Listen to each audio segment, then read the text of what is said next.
এই জাতিকে বোঝা বড়ই কষ্টকর।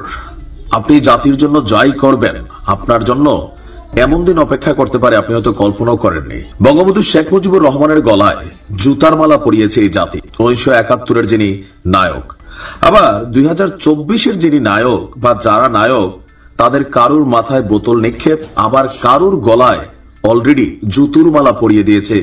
শেখ হাসিনার ছবিতে ডাস্টবিন বানিয়ে আমরা যখন ময়লা নিক্ষেপ করতে দেখেছি, অপরদিকে মাহফুজের ছবি দিয়ে ডাস্টবিন বানিয়েও সেখানেও ময়লা নিক্ষেপ করতে দেখেছি। বড়ই অদ্ভুত এই জাতি। কোল্ড ওয়ার চলছে। উপদেষ্টা আসিফ বনাম বিএনপির যিনি মেয়র আছেন ঢাকা দক্ষিণ সিটি কর্পোরেশনের জনাব ইশরাকের সমর্থকদের মধ্যে। আসিফ বলছে বিএনপি গায়ের জোরে নগর ভবন বন্ধ করে আন্দোলন করছে। ইশরাক বলছে যে গায়ের জোরে না, এটা জনতার দাবি।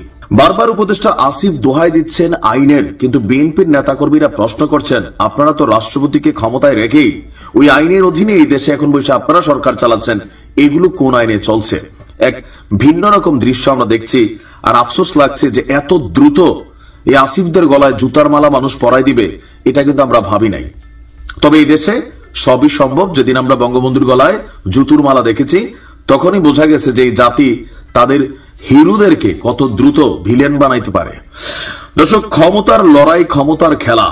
আমরা যখন দেখছি যে ডিএনসিসির মেয়র হিসেবে বিএনপি নেতা ইশরাককে দায়িত্ব বুঝিয়ে দিতে আসলে আইনি জটিলতাগুলো কি কি, এখানে বেশ কয়েকটা বক্তব্য আপনার উপদেষ্টা আসিফ তুলে ধরেছেন। কিন্তু বরাবরই প্রশ্ন যে এই দেশে এখন আইন মেনে কি হচ্ছে?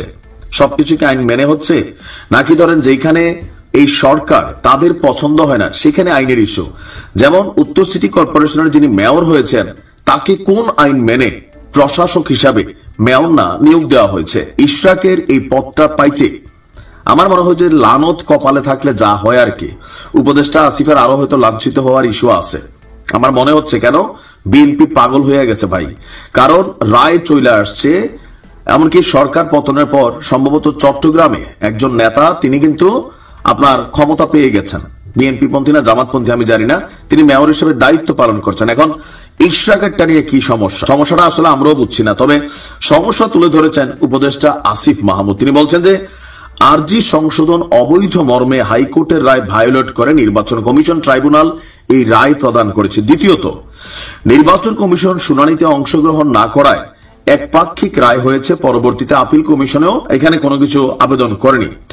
আইন মন্ত্রণালয়ের মতামত চাওয়া হলেও মতামত দেওয়ার আগেই একই সাথে দুইজন নাগরিকের পাঠানো লিগেল নোটিশ উপেক্ষা করে রাত 10টায় গেজেট প্রকাশ করেছে নির্বাচন কমিশন। কোন সেই দুইজন নাগরিক যাদের খাইয়া না খাইয়া কাম নাই যে ইশরাকের শপথ না পড়ানোর জন্য তারা লিগেল নোটিশ পাঠায়? এগুলো আমরা বুঝি। চতুর্থত, উক্ত মামলা স্থানীয় সরকার বিভাগ পক্ষভুক্ত ছিল না। এবং ভাই এখানে বহুত আইন টাইন দেখানো হয়েছে। সর্বশেষ আমরা দেখছি যে এই সিটি কর্পোরেশন ইস্যুতে আপনার বিএনপির পক্ষ থেকে যেই কঠিন ঘোষণা দেওয়া হয়েছে, ইশরাক বলছে তো মরবে নয়তো সেখানে থাকবে। বুঝতে পারছেন? বিএনপির নেতাকর্মীরা গত কয়েকদিন উপদেষ্টা আসিফরে এই দক্ষিণ সিটি কর্পোরেশনে সে তার অফিস করে, তাকে ঢুকতে দেয় না।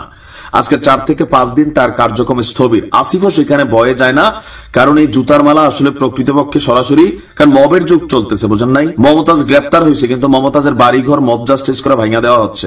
তো এই দেশটা তো আপাতত এরকমই চলতেছে। তো সেইখানে উপদেষ্টা আসিফও টেনশনে আছে। ওইদিকে হাসনাতও বলতেছে ভাই প্লিজ আসিফরে আপনারা ভুল বুঝেন না, আসিফরে ভুল বুঝেন না। কেন?